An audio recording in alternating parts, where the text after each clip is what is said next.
A lot of people have problems breaking up with someone, even though they might not make them particularly very happy. Yeah. Why do people get stuck in unhappy relationships in that way? There are, I think the mood of the modern world, the mood of modern Instagram, I've observed, is all about, well, ditch them, chuck them, run away. It's a pure pathology. You are sticking around someone suboptimal for purely pathological reasons. That's got to be true in some cases. It is definitely true in some cases.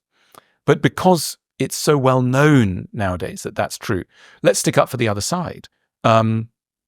Sometimes it's hard. Sometimes we stick around very challenging situations because we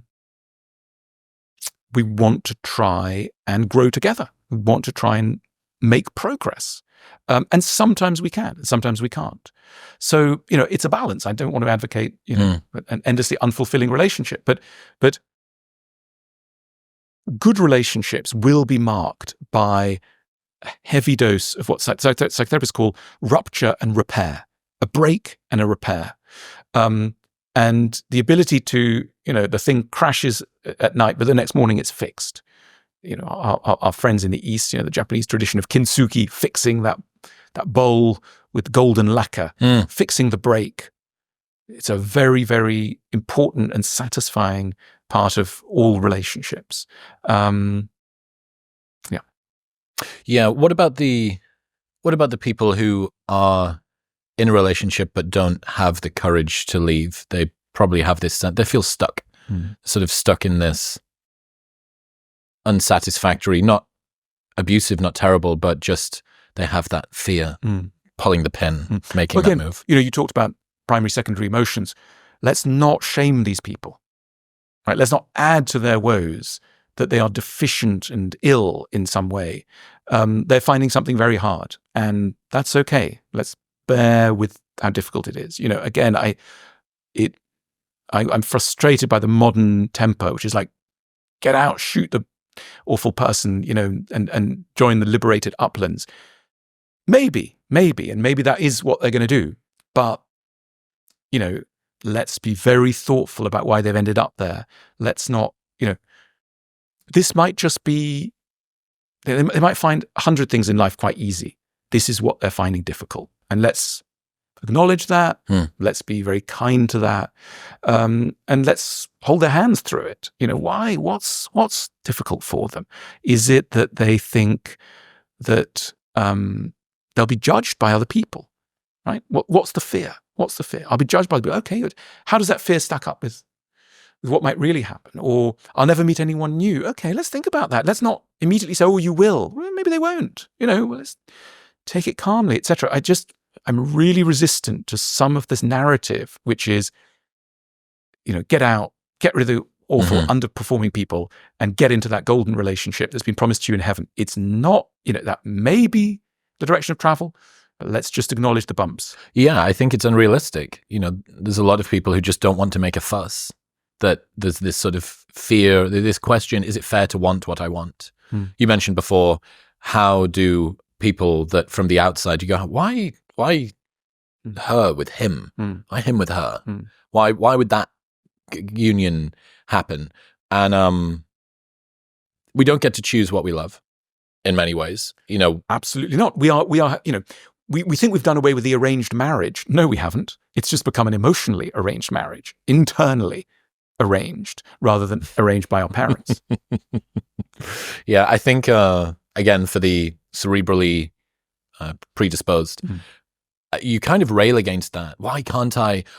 If only I could, can you not get in line with you? Yeah. Please, all of the things, they're there in front of me. They have and we get literally irritated. And just to be able to understand, it's like saying, why can't Mount Everest be smaller? Why can't the sky be less blue? Whatever. We're trying to change a constituent element of reality. Yes. And I think we need to have as much respect for the inner architecture as we do for the outer architecture. You wouldn't look at a building and go, I just want to get rid of that wing immediately. You'd understand that it was incredibly difficult. It's the same thing. Just because it's intangible doesn't mean it's not incredibly stubborn and hard, it's hard to change. Do we need to create the capacity to give up on people in that way? Does that help? Yes, I think some of us do. Again, life's all about finding what's the lesson that you need to hear.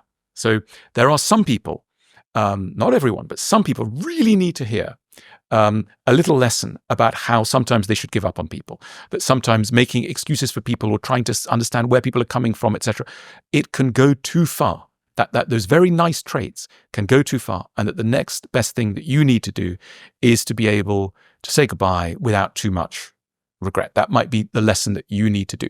And let's remember, the people who, on the whole, find it very hard to give up on people are people who couldn't give up, as children can't, on parents who are very unsatisfactory.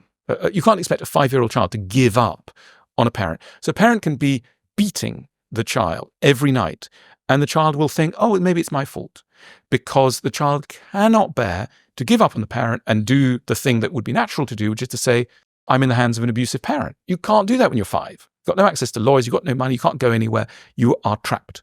And therefore you become a world expert in not giving up on people. But some of what adulthood requires is precisely the opposite, sometimes. Getting perilously close to people-pleasing here, and that sort of tendency to put other people's emotions ahead of our own, make their emotional state our responsibility. If you're not okay, I'm not okay. How can we better alchemize that and understand that tendency? I mean, look, let's remember, so the psychology of the so-called people-pleasing person is someone who no one tried to please for themselves, right? In other words, they were in an asymmetrical relationship, probably with a caregiver or parent, who didn't care about their feelings, didn't prioritize their needs, etc., and they had to adjust to them. So, if you've got a parent with a volcanic temper where anything might set them off, well, what you say or think is going to disappear completely, because all you're going to be doing as a child is managing the mood of a parent. They will be an infant, essentially, and you will have to be in the parenting role, and you'll have to put aside your needs. And children are great geniuses at reading the room and doing what needs to be done to survive. It's a survival strategy. I will become a people pleaser, not in order to annoy people in later life, but in order to survive, in order to get to the next stage of existence, in order to reach adolescence, let's face it. And the problem in this, as in so many other neurotic structures, is a very good idea outlives its use. Mm-hmm. And so it's still operating in circumstances where it's no longer needed. So what we need to tell, what the people pleaser needs to tell themselves is, it was amazing that at the age of 5, I cleverly worked out that I needed to people please in order to cope with my intemperate father. But that situation's now gone. And if I keep doing this with my partner, with my colleagues, etc., it's going to annoy everybody and it's going to create serious problems. So what needs to be done is that person shouldn't feel shamed. They should be made to feel proud. There should be a little ceremony where they're able to say to their 5-year-old self, thank you, little whatever it is. Thank you for carrying me to a later stage and working out something so clever. And this applies for all defensive neurotic structures. I mean, let's imagine somebody who can't feel very much, who's invulnerable, doesn't open themselves up to other people. And in relationships, that person may be shamed. Oh, so-and-so, they're afraid of intimacy. You want to go, okay, shaming this person's not going to help. You have to ask another question, which is, in what circumstances did their current behavior make sense? First question.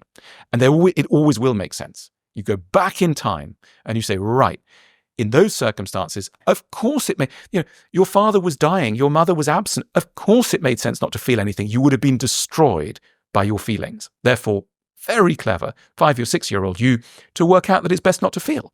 Problem is, you're now 35 or 45, and there's lots of reason to feel because there's someone loving nearby, or there's you've got children or whatever. And therefore, we need to say thank you to the younger self, and then we can move on. But shame is not going to do it. To wag a finger and go, oh, another one who's afraid of intimacy. No one ever changed like that. Yeah, the realization that doing that internally, being a tyrant to yourself also isn't necessarily the best way to encourage you into behavior change, whipping yourself into submission. Yeah. But also it's missing the logic of why you're doing what you're doing. As I say, so much of what we do as adults makes no sense even to us. Why am I worried every morning? Again, ask yourself the question. It's a key question for your viewers, listeners. When did the current behavior, which now doesn't seem to make sense. When did it once make sense? In what circumstances did this pattern develop, this pattern that is now, inverted commas, mad or destructive or boring or counterproductive? When did it make sense? And if you can start to see a logic, and there always will be one, I would suggest, there almost always will be one. There will be a moment when to feel anxious every morning was bound up with your safety and your survival to the next stage of life. So if you can recover contact with what that stage was, you'll then be in a position to honor the defensive strategy, but also say goodbye to it. What are some of the best and worst ways to tell somebody that it's over in a relationship? Look, one of the worst ways is not to explain at all why something has come to feel necessary. In other words, just running away and leaving someone no sense, because that then leaves the person to imagine everything. And most of our imaginations are dark places in this regard. In other words, we think that someone hates us boundlessly or is trying to humiliate us or deliberately wanted to be cruel to us, or etc. And in many, many cases, I venture to say most cases, when someone leaves someone, it isn't those things. It's the truth is better than we think. It's still tough. It's very, very tough.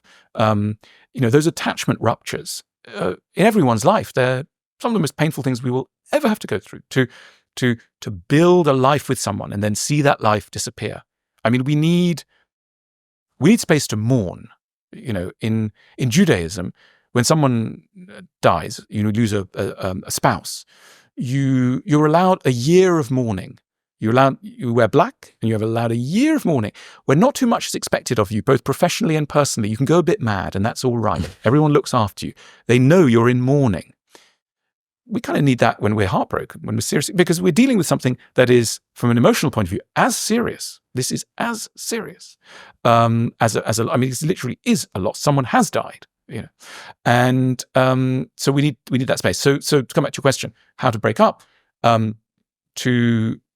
to be able to explain diplomatically, kindly, generously, some of the real reasons why. And as the person who's leaving, not to feel that those reasons, not to be ashamed of those reasons. People feel relationships don't have to go on forever. Sometimes relationships have a sell-by date. They are there. They were formed for a particular purpose, unconscious, to carry us to a next stage. And maybe that stage has come to an end for someone.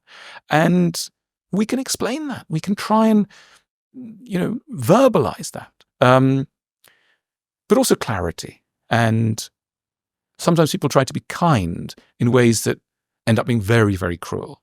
I want to leave you, but let's go on holiday together. Really? Is that a wise thing? Or I want to leave you, but let's be in touch every day. And I'll just still call you what I used to call you. When we were very intimate. That's tough. That's tough. So we may, couples may, out of kindness, out of mutual respect, go, there's still a lot of love, there's still a lot of affection, but probably we shouldn't be in touch that much for a little while. You think it's a bad idea for exes to try and be friends? Look, it depends, but I think there needs to be healing, doesn't there? There needs to be a break that's marked and honored so that two people can recover. In other news, this episode is brought to you by Function. Did you know that your annual physical only screens for around 20 biomarkers? That leaves a lot of gaps when it comes to understanding your health, which is why I partnered with Function. They run lab tests twice a year that monitor over 100 biomarkers. They even screen for 50 types of cancer at stage 1. They've got a team of expert physicians that takes that data, puts it into a simple dashboard, and gives you actionable recommendations to improve your health and lifespan. They track everything from your heart health to your hormone levels, thyroid function. Plus, Dr. Andrew Huberman is their scientific advisor and Dr. Mark Hyman is their chief medical officer. So you can trust that the data and insights you receive are scientifically sound and practical. Getting your blood work analyzed like this would usually cost thousands, but with Function, it's only $500. And right now, you can get the exact same panels I get, plus bypass their 400,000 person waitlist by going to the link in the description below or heading to functionhealth.com/modernwisdom. That's functionhealth.com/modernwisdom. Thank you very much for tuning in. If you enjoyed that clip with Alain, you'll love the full-length 2-hour-long podcast, which I've been waiting over 10 years to do by going right here.